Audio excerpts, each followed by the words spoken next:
नमस्कार साथियों, आपके अपने YouTube प्लेटफॉर्म पर एक बार पुनः स्वागत है। आज हम रीजनिंग का नेक्स्ट टॉपिक लेकर आ रहे हैं और टॉपिक का जो नाम है वो है श्रेणी सीरीज। साथियों, आज हम श्रेणी सीरीज वाला टॉपिक्स हल करने जा रहे हैं। रीजनिंग का बहुत इंपॉर्टेंट है। सभी प्रकार की जो प्रतियोगिता परीक्षा होती है उसमें इस टॉपिक से प्रश्न बनते हैं। तो साथियों, आज मैं आपको विभिन्न प्रतियोगिता परीक्षा में आए हुए गत वर्ष के प्रश्न पत्रों को हल करा रहा हूं। तो उम्मीद मैं करता हूं कि टॉपिक आपको पसंद आएगा। साथ में आप नोट्स बनाएंगे और वीडियो को शेयर जरूर करेंगे। साथियों, अगर आप पहली बार हमारे यूट्यूब प्लेटफॉर्म पर जुड़ रहे हैं तो मेरा आपसे निवेदन है कि आज ही चैनल को सब्सक्राइब कर लीजिएगा। घंटी वाले बेल आइकन को जरूर प्रेस कर लेना। इससे क्या होगा, हम जितने भी क्लास लेकर आएंगे उसका नोटिफिकेशन आपको मिलता रहेगा। तो चलिए साथियों, आज की सीरीज का पहला question number first. Question number जो फर्स्ट आपको दे रखा है वो दे रखा है 225, उसके बाद आपको दे रखा है 289, उसके बाद आपको प्रश्नवाचक का चिन्ह दे रखा है और उसके बाद आपको 441 दे रखा है। आपसे पूछा गया प्रश्नवाचक पे कौन सा मान आएगा। ऑप्शंस आपको दे रखा है 361, बी ऑप्शन दे रखा है 375, सी ऑप्शन दे रखा है 360 और डी ऑप्शन दे रखा आपको इनमें से कोई नहीं। अगर सभी स्टूडेंट को इस प्रश्न का आंसर आता है तो फटाफट से कमेंट कर दीजिएगा आंसर क्या रहने वाला है। जी, स्क्रीन पर आपको एक प्रश्न नजर आ रहा है। सबसे पहले आप ध्यानपूर्वक प्रश्न को देख लीजिएगा और उसके बाद अगर आपको इस प्रश्न का आंसर आता है तो भैया जरूर कमेंट करें कि आंसर क्या होगा। जी देखिए, यहाँ पर आप सबसे पहले मैं आपको तरीका बता देता हूँ। यहाँ लिखा गया है 225, उसके बाद लिखा गया 289, फिर प्रश्नवाचक का चिन्ह और 441। साथियों, 225 और 219 आपको क्या करना होगा, ये देखना होगा। देखिए, जब भी आप सीरीज अगर हल करने जा रहे हो तो इससे संबंधित जो महत्वपूर्ण तरीके होते हैं वो आपको याद होना चाहिए।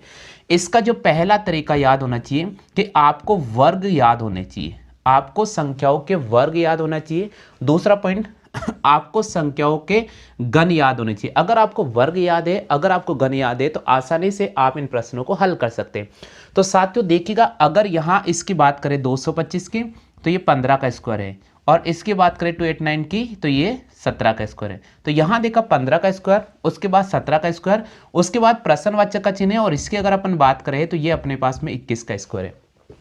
तो कहीं ना कहीं एक चीज मिल रही है, 15 में 2 जोड़ा तो 17 और 17 में हमें क्या करना पड़ेगा, 2 ऐड करना पड़ेगा। तो यहाँ पर क्या आ जाएगा 19, तो हमें 19 का स्क्वायर करना होगा। और आपको पता होगा 19 का जो स्क्वायर होता है वो होता है 361। कितना होता है, 361। तो यहाँ पर आपको कौन सा ऑप्शन को राइट करना होगा, यहाँ पर आपको ए ऑप्शन को राइट करना पड़ेगा। क्लियर हो गया, आ गया सभी को समझ में। चलो कॉपी कर लो फटाफट से, कॉपी कर लीजिए फटाफट से। क्वेश्चन दे रखा है 225, उसके बाद दे रखा है 219, उसके बाद प्रश्नवाचक का चिन्ह है और फिर दे रखा है 441। तो आपसे पूछा गया प्रश्नवाचक चिन्ह पे कौन सा मान आएगा, तो प्रश्नवाचक चिन्ह पर जो मान आएगा 361 आ जाएगा। क्लियर हो गया। चलिए अगले प्रश्न पे अपन राउंड कर रहे हैं, प्रश्न संख्या 2।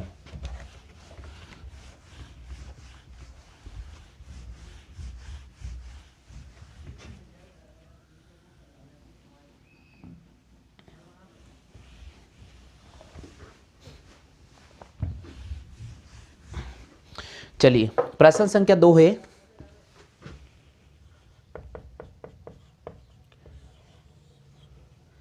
चार, उसके बाद दे रखा आपको 196, उसके बाद दे रखा 16, 169, उसके बाद दे रखा है प्रश्नवाचक का चिन्ह और 144। बिल्कुल, 4 दे रखा है, फिर उसके बाद 196 दे रखा है, उसके बाद 16 दे रखा है, 169 दे रखा है, प्रश्नवाचक का चिन्ह है और उसके बाद आपसे पूछा है 144 दे रखा है। आपसे पूछा है क्वेश्चन मार्क पर क्या मान आएगा। ऑप्शन दे रखा है 21, 81, 36 और 32। ऑप्शन दे रखा है 21, बी ऑप्शन दे रखा है 81, सी ऑप्शन दे रखा है 36 और डी ऑप्शन आपको दे रखा है 32। साथियों, अगर आपको इस प्रश्न का आंसर आता है तो फटाफट से बताइए जवाब क्या रहेगा। 4, 196, 16, 169 प्रश्नवाचक का चिन्ह और उसके बाद दे रखा है 144। साधारण बोलचाल में आप ट्रिक इसका निकालेंगे और इसका ट्रिक क्या निकलेगा वो मैं आपको तरीका समझाता हूँ।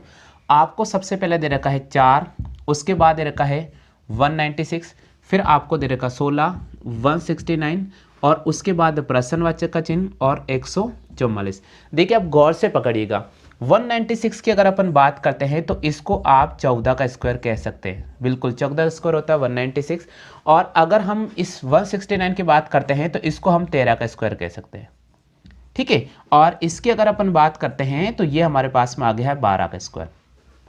तो साथियों आपको एक चीज़ मिल गई है, 14 का स्क्वायर, उससे छोटा मान है 13 का स्क्वायर, उससे छोटा मान है 12 का स्क्वायर, यानी 14, 13 और 12 एक, यानी आपको छोटे मान घटते हुए क्रम में नजर आ। अब इसकी बात कर लेते हैं, ये 4, ये साथियों आपके सामने 2 का स्क्वायर है।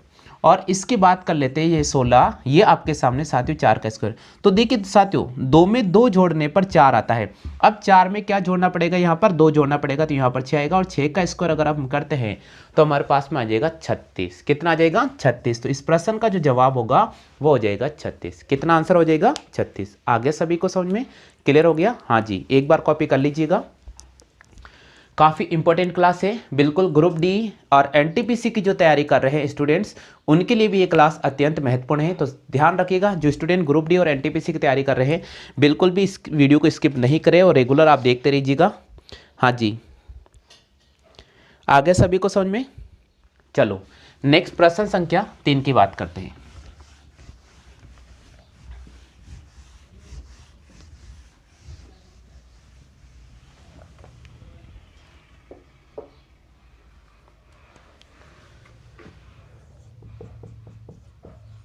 चलो अपन चलते हैं प्रश्न संख्या 3 पर। तीसरा प्रश्न दे रखा है 16, 15, 36, 35। 16, 15, 36, 35। 16, 15, 36, 35, 64 और उसके बाद दे रखा है प्रश्नवाचक का चिन्ह। चलिए यहाँ बताना होगा आपको प्रश्नवाचक चिन्ह पर कौन सा मान आएगा। ऑप्शन है 25, 30, 34, 63। ऑप्शन दे रखा है 25, बी ऑप्शन दे रखा है 30, सी ऑप्शन दे रखा है 54 और डी ऑप्शन दे रखा है 63। बिल्कुल बताइए आंसर क्या रहेगा। हाँ 25, 30, 54 नहीं 34 है, सॉरी। चलो बताओ जल्दी से आंसर क्या रहेगा। प्रश्न संख्या 3, 16, उसके बाद आपको दे रखा है 15, उसके बाद दे रखा है 36, फिर उसके बाद दे रखा है 35, उसके बाद 64 और प्रश्नवाचक का चिन्ह है। सिंपल सी बात है, ज़्यादा सोचना नहीं है। अगर आपको आ रहा है तो जवाब करें, नहीं आ रहा तो यहाँ देखिएगा, सिंपल सा ट्रिक है। हाँ भैया, जिनको आ रहा फटाफट से कमेंट करें। देखिए आप इन प्रश्नों का तरीका समझिए। यहाँ पर दे रखा आपको 16, उसके बाद आपको दे रखा 15, फिर 36, फिर 35 और 64। इसको समझने की कोशिश करते हैं। 16 किसका स्क्वायर है, पहले ये समझो आप। 16 यहाँ पर 4 का स्क्वायर, 15 किसी का स्क्वायर नहीं ना, छोड़ दो एक बार। 36 किसका स्क्वायर है, ये भैया 6 का स्क्वायर है। 35 किसका स्क्वायर नहीं, छोड़ दीजिएगा। 64 किसका है, ये अपने पास में 8 का स्क्वायर है। एक चीज़ आपको मिल रही है, देखो 4 का स्क्वायर 16 और 16 में से अगर आप 1 माइनस करते हैं तो 15 आता है, ठीक है। 6 का स्क्वायर 36 और 36 में से अगर आप 1 माइनस करते हो तो 35 आ जाता है। 8 का स्क्वायर 64, तो भाई 64 में सिर्फ क्या घटाना पड़ेगा, 1 घटाना पड़ेगा। तो हमारे पास कितना आ जाएगा, 63 आएगा। कितना आएगा, 63 होगा। तो यहाँ पर क्या राइट करना होगा आपको, यहाँ पर डी ऑप्शन का चयन करना पड़ेगा। क्लियर हो गई बात, आ गया सभी को समझ में? चलो कॉपी कर लो फटाफट से, फटाफट से कॉपी कर लीजिएगा। नेक्स्ट प्रश्न पे राउंड कर रहे हैं अपन।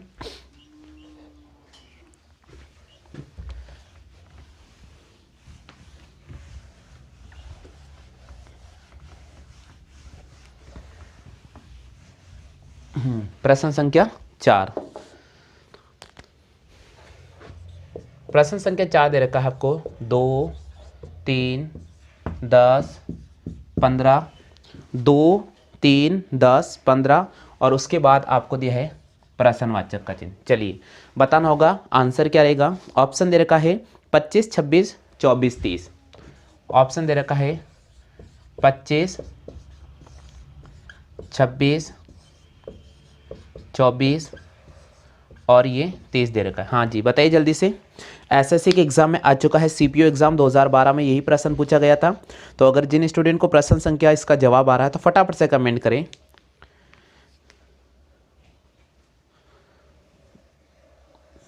जी क्लियर हो गया। हाँ जिनको आ रहा है फटाफट से बताइए आंसर क्या रहेगा। 2, 3, 10, 15 और प्रश्नवाचक का चिन्ह। देखिए साथियों, मैं आपको फिर बता रहा हूँ कि प्रश्न ज़्यादा टफ नहीं होते। आप सिंपल सी बात याद रखें कि आप 1 से लेकर 10 तक के वर्ग याद कर ले। आप 1 से लेकर 10 तक के वर्ग याद कर ले और 1 से लेकर 10 तक के घन याद कर ले। अगर आपको ये याद हो जाते हैं दोनों, तो सिंपल है कि आप किसी भी पैटर्न को आसानी से हल कर सकते हैं। यहाँ देखिएगा, आप इसका एक तरीका ढूंढिएगा। यहाँ इसका एक तरीका है कि भाई आपको 2 दे रखा है, उसके बाद 3 दे रखा है, फिर 10 दे रखा है, फिर 15 दे रखा है और फिर प्रश्नवाचक चिन्ह, यही है ना। देखिए एक सिंपल सी बात है, सिंपल सी। देखो भैया, इसकी अगर अपन बात करते हैं तो क्या मैं इसको 1 का स्क्वायर प्लस 1 लिख सकता हूँ क्या? बिल्कुल। 1 का स्क्वायर में अगर 1 जोड़ता हूँ तो मेरे पास में 2 आ जाएगा। 1 का स्क्वायर तो 1 होता है, 1 जोड़ने पर 2 आएगा। इसको क्या मैं 2 का स्क्वायर माइनस 1 लिख सकता हूँ क्या? 2 का स्क्वायर 4, 4 में से 1 घटाया 3। क्या इसको मैं 3 का स्क्वायर प्लस 1 लिख सकता हूँ क्या? बिल्कुल। देखो 1 2 3, एक बार प्लस कर रहे हैं और एक बार घटा रहे हैं, तो प्लस माइनस प्लस हो गया। 3 का स्क्वायर होता है 9, 9 में 1 जोड़ा 10।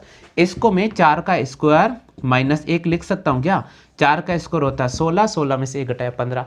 तो भाई 1 2 3 4 आ गया, तो अगला आ जाएगा 5 का स्क्वायर प्लस 1। तो 5 का स्क्वायर प्लस 1 करेंगे तो हमारे पास आ जाएगा 26। 5 का स्क्वायर क्या होता है 25, 25 में 1 जोड़ा 26। तो यहाँ पर हमें कौन सा ऑप्शन राइट करना होगा? यहाँ पर हमें बी ऑप्शन को राइट करना पड़ेगा। क्लियर हो गया?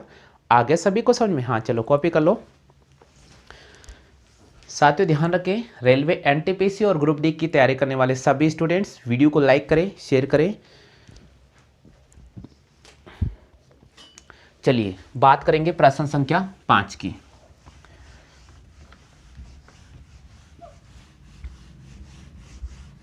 चलो बात करते हैं अपन प्रश्न संख्या 5 की। पांचवा प्रश्न आपको स्क्रीन पे नजर आएगा अभी। पांचवा प्रश्न क्या दे रखा है? पांचवा प्रश्न दे रखा है साथियों आपको 120, उसके बाद आपको दे रखा है 440, 960, 440, 960 और उसके बाद दे रखा है 1680 और आगे आपको दिया है प्रश्नवाचक का चिन्ह। बिल्कुल ऑप्शन से आपके सामने 2600, 3240, ऑप्शन दे रखा आपको 2600, 3240। सी ऑप्शन आपको दे रखा है 3040 और 2400, 3040 और डी ऑप्शन दे रखा है 2400। चलिए प्यारे स्टूडेंट बताइए इसका जवाब क्या रहेगा? सिंपल बात है, टेंशन नहीं लेने का। देखिए मैं आपको एक तरीका समझा देता हूँ। हाँ जिनको आ रहा है जवाब करें। ट्रिक्स यहाँ मैं समझाऊंगा। पहले क्वेश्चन लिख रहा हूँ 120, 440, 960, 1680 और उसके बगल में दे रखा आपको प्रश्नवाचक का चिन्ह। ठीक है, इसको अपन कैसे हल करेंगे यहाँ देखिएगा। क्या मैं 120 को 11 का स्क्वायर माइनस 1 लिख सकता हूँ क्या? क्योंकि 11 का स्क्वायर 121 और 1 घटाने पर 120 आता है। क्या मैं इसको 21 का स्क्वायर माइनस 1 लिख सकता हूँ क्या? 21 का स्क्वायर होता है 441 और अगर मैं 1 घटाता हूँ तो 440 आ गया। क्या मैं 960 को 31 का स्क्वायर माइनस 1 लिख सकता हूँ क्या? 31 का स्क्वायर होता है 961 और 1 घटा देंगे हम तो 960। क्या मैं इसको 41 का स्क्वायर माइनस 1 लिख सकता हूँ क्या? 41 का स्क्वायर होता है 1681 माइनस 1 करेंगे तो हमारे पास आ जाएगा 1680। यहाँ तक बात क्लियर हो चुकी होगी, यहाँ तक बात क्लियर हो चुकी। अब अपन बात करेंगे यहाँ पर 51 का स्क्वायर माइनस 1, 51 का स्क्वायर होता है 2601 और इसमें से 1 घटाएंगे तो हमारे पास आ जाएगा 2600। क्या आ जाएगा? 2600। तो यहाँ पर इस प्रश्न का जो सही जवाब होगा वो हो जाएगा 2600। क्या हो जाएगा? 2600। आया सभी को समझ में? Simple question. मैं कह रहा हूँ कि आपको वर्ग और आपको घन याद होने चाहिए।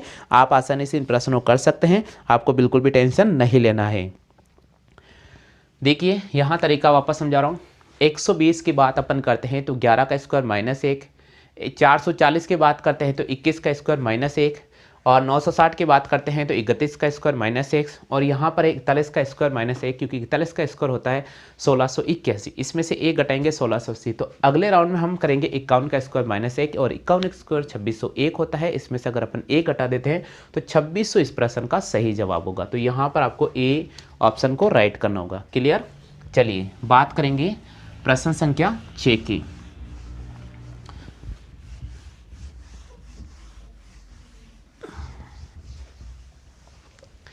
चलिए बच्चों, बात करते प्रश्न संख्या 6 की।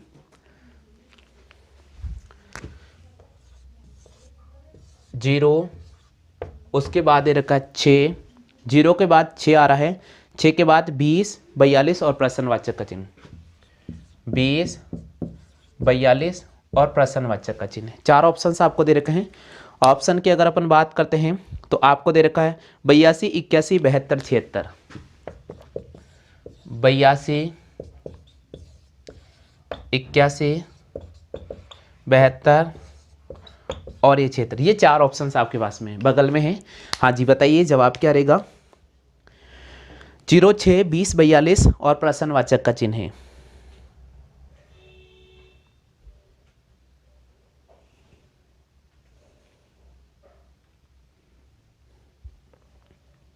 बिल्कुल 0, 6, उसके बाद दे रखा 20, उसके बाद दे रखा 42 और फिर दे रखा प्रश्नवाचक का चिन्ह। इधर देखिए आसान, बिल्कुल आसान प्रश्न। देखिए इधर देखिए, इसका एक ट्रिक मैं आपको समझा देता हूँ। देखिए जो पैटर्न है वो आपको ध्यान रखना है। यहाँ लिखा मैंने 0, फिर 6, फिर लिखा 20 और फिर लिखा 42 और यहाँ प्रश्नवाचक। सिंपल सी बात है। इस 0 को मैं 0 का स्क्वायर प्लस 0 लिख सकता हूँ। इसको मैं 2 का स्क्वायर प्लस 2 लिख सकता हूँ। इसको मैं 4 का स्क्वायर प्लस 4 लिख सकता हूँ। इसको मैं 6 का स्क्वायर प्लस 6 लिख सकता हूँ। तो अगले राउंड में 8 का स्क्वायर प्लस 8 आएगा और 8 का स्क्वायर होता है 64 और अगर उसमें 8 ऐड करेंगे तो हमारे पास 72 आ जाएगा। तो प्रश्न का जो सही जवाब होगा वो 72 हो जाएगा, क्योंकि 8 का स्क्वायर हमारे पास 64 और 64 में अगर आप 8 ऐड करते हैं तो हमारे पास में 72 आ जाएगा। तो फिलहाल इस प्रश्न का जो जवाब होगा वो 72 होगा। क्या होगा? 72 होगा। 72 होगा। रेलवे एनटीपीसी ग्रुप डी, बिल्कुल रेलवे एनटीपीसी और ग्रुप डी की तैयारी करने वाले सभी स्टूडेंट स्पेशल तौर पे आप इन क्लास को ले लीजिएगा, क्योंकि बहुत बेनिफिट मिलने वाला है एग्जाम में आपको इन पैटर्नों को देखकर। ठीक है, तो कोशिश कीजिएगा एनटीपीसी वाले और ग्रुप डी वाले विशेष इन बच्चों शेयर कर दीजिए क्लास को। नेक्स्ट प्रश्न,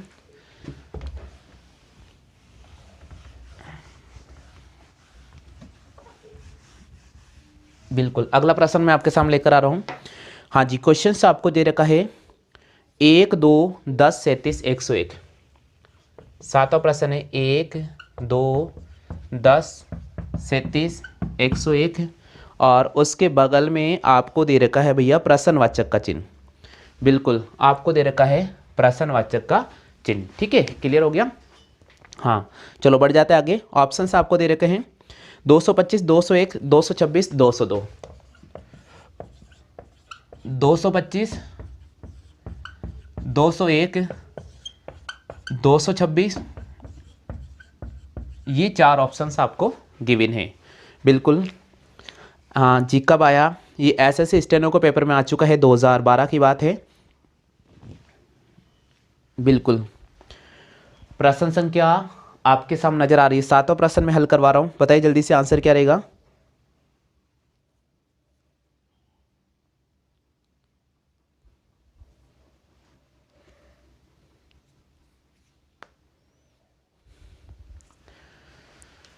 बिल्कुल पैटर्न देखिएगा, इधर देखो इसका पैटर्न क्या होगा। सबसे पहले यहाँ 1 लिखा गया है, फिर आपके सामने 2, फिर 10, फिर 37 और फिर बगल में 10 और फिर प्रश्नवाचक का चिन्ह। देखिए सिंपल सी बात है, क्या मैं इसको 0 का स्क्वायर प्लस 1 लिख सकता हूँ क्या? बिल्कुल लिख सकते हैं। क्या मैं इसको 1 का स्क्वायर प्लस 1 लिख सकता हूँ क्या? बिल्कुल लिख सकते हैं। क्या मैं इसको 3 का स्क्वायर प्लस 1 लिख सकता हूँ? बिल्कुल लिख सकते हैं। क्या मैं इसको 6 का स्क्वायर प्लस 1 लिख सकता हूँ? लिख सकते हैं बिल्कुल। क्या मैं इसको 10 का स्क्वायर प्लस 1 लिख सकता हूँ क्या? लिख सकते हैं। चलो अब हमें देखना होगा कि भाई 0 दे रखा है, 1 दे रखा है, पहले 1 दे रखा है। ठीक है, चलो अब हमें देखना होगा कि यहाँ पर ये राउंड कैसे कर रहा है।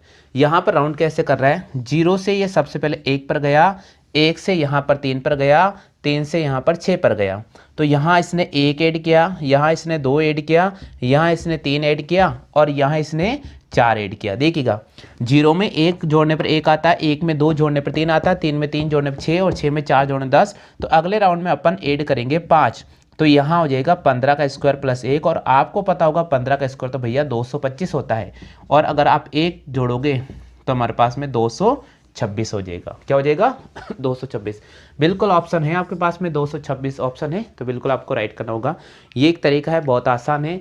मैं आपको फिर बता रहा हूँ, 1 से लेकर 10 तक के आपको वर्ग याद होने चाहिए और 1 से लेकर 10 तक के आपको घन याद होने चाहिए। आसानी से आप इन प्रश्नों को हल कर सकते हैं। क्लियर हो गया? आया सभी को समझ में? चलिए नेक्स्ट प्रश्न की बात करेंगे।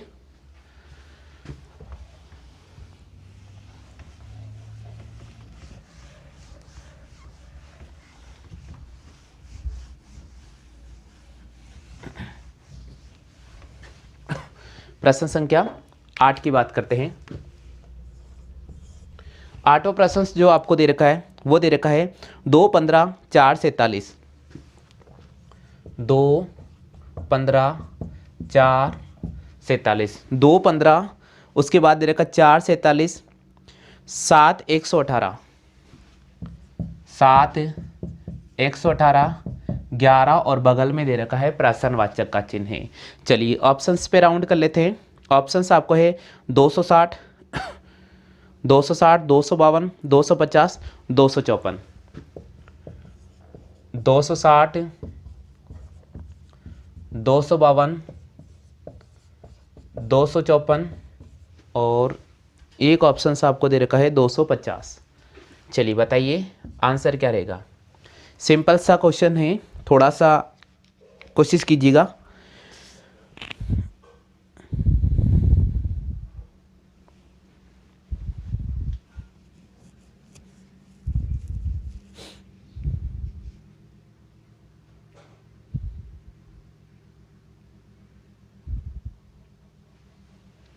बिल्कुल सिंपल क्वेश्चन है। इधर देखिएगा इसका तरीका क्या है। देखिए यहाँ पर आप खुद कोशिश कर रहे हैं क्वेश्चन की, लेकिन यहाँ पर देखिए तरीका पकड़िए। सबसे पहले आपने लिखा 2 और उसके बगल में आपने लिखा 15, फिर आपने लिखा 4, फिर 47, फिर 7, 118, फिर 11। पहले आप मार्ग पकड़ रही, रास्ता पकड़ना आना चाहिए। हमने छोटी संख्या पे राउंड करना शुरू किया। देखिए बच्चों यहाँ देखो, 2 से गया 4, 4 से गया 7, 7 से गया 11। पहले इसको पकड़ते हैं। 2 में 2 ऐड किया तो 4, 4 में 3 ऐड किया 7, 7 में 4 ऐड किया 11। इसका मतलब 2, 3, 4। तो कहीं ना कहीं एक पैटर्न ये चल रहा है कि यहाँ पर हमें 5 ऐड करना पड़ेगा, तो यहाँ हमारे पास क्या हो गया 16 आ जाएगा। यानी छोटी छोटी संख्या में निकाल रहा हूँ। अगर आपसे एक और प्रश्न आगे देता, क्वेश्चन मार्क देता कि क्या आएगा, तो हम निकाल सकते हैं कि 16 आएगा। चलो ठीक है, अब देखिएगा यहाँ देखो बच्चों, यहाँ देखना 4 का स्क्वायर में से आप 1 घटाओ। 4 का स्क्वायर 16, 16 में से 1 घटाते हैं तो हमारे पास 15 आता है। यहाँ देखो बच्चों, 7 का स्क्वायर में से आप 2 घटा दीजिएगा। 49 में से 2 घटाया 47। यहाँ देखो 11 का स्क्वायर में से आपने 3 घटाया, 121 में से 3 घटाया 118 आ चुका है। अब इसी प्रकार हम 16 का स्क्वायर में से 4 घटा देंगे। तो 16 का स्क्वायर में से आप क्या घटाएंगे 4 स्क्वायर। 16 का स्क्वायर होता है 256 और 4 घटाएंगे तो हमारे पास हो जाएगा 252। तो इस प्रश्न का जो जवाब होगा वो 252 होगा। क्या हो जाएगा 252 हो जाएगा। आ गया सभी को समझ में? हाँ जी, कॉपी कर लो फटाफट से, फटाफट से कॉपी कर लीजिएगा। देखिए तरीका देखिएगा, 2, 15, 4, 47, 7, 118, 11 और उसके बाद दे रखा प्रश्नवाचक का चिन्ह। तो हमने क्या किया, 2 में 2 जोड़ा तो 4, 4 में 3 जोड़ा 7, 7 में 4 जोड़ा 11 और 11 में 5 जोड़ने पर 16। अब देखिए अगला राउंड कैसे निकाले, 15 कैसे आया, बोले 4 के स्क्वायर में से 1 घटाया। बोले 47 कैसे आया, 7 के स्क्वायर में से 2 घटाया। 118 कैसे आया, 11 के स्क्वायर में से 3 घटाया। तो नेक्स्ट राउंड है 16, 16 के स्क्वायर में से आपको 4 घटाना पड़ेगा। क्लियर हो गया? चलिए हाँ, प्रश्न संख्या 9 और प्रश्न संख्या 10 कोशिश कीजिएगा। रेगुलर आपको इसी समय क्लासें मिलेगी, ध्यान रखिएगा। ग्रुप डी एनटीपीसी की तैयारी करने वाले सभी स्टूडेंट विशेषकर, और मैं आपको कह रहा हूँ कि रीजनिंग की अगर आप में तैयारी है, सिलेबस में रीजनिंग टॉपिक है, तो आप इसको पढ़ते जाइएगा। हम जो टॉपिक आपको करा रहे हैं बहुत इंपॉर्टेंट रहने वाले एग्जाम की दृष्टि से। तो चलिए दोस्तों, हम बात करेंगे प्रश्न संख्या 9 की। 9वां प्रश्न है 1, 8, 27, 64। 1, 8, 27, 64 और उसके बगल में दे रखा आपको प्रश्नवाचक का चिन्ह। ऑप्शंस आपको दे रखा है 25, बी ऑप्शन दे रखा है 625, सी ऑप्शन आपको दे रखा है 125 और डी ऑप्शन दे रखा है आपके सामने, इनमें से कोई नहीं। कोशिश कीजिए स्टूडेंट्स, इस प्रश्न का जवाब क्या लेकर आएंगे आप, कोशिश कीजिएगा। आपको दे रखा 1, 8, 27, 64। देखिए मैंने आपको पहले ही बोला कि आपको 1 से लेकर 10 तक के घन याद होने चाहिए।